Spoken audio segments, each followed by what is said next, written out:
વર્ષ 2021ના પહેલા દિવસે શુક્રવારે રાત્રે 10 વાગે સુરત શહેરના સીપી અજય તોમરે ટ્રેક સૂટ, ગળામાં મફલર, મોઢા પર માસ્ક અને માથે ટોપી પહેરી સામાન્ય નાગરિકની જેમ કતારગામ પોલીસ સ્ટેશનની સરપ્રાઇઝ વિઝિટ કરી હતી.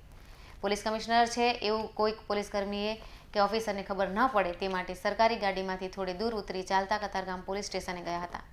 કમાન્ડરને પણ સાથે રાખ્યા ન હતા. કતારગામ પોલીસ સ્ટેશનમાં પહેલા એક રૂમના દરવાજા પાસે સીપી ઊભા રહી ગયા હતા.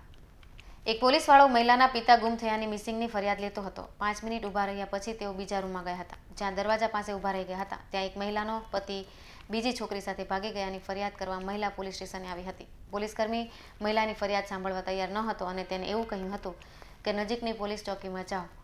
મહિલા તેને વાત સંભળાવવા આજીજી કરી છતાં તે પોલીસ ચોકી જવાની રાત્રે વાત કરતો હતો. સીપીએ પોલીસકર્મીને કહ્યું, આ શું કરો છો? જોકે પોલીસકર્મી પહેલા જવાબ ન આપ્યો.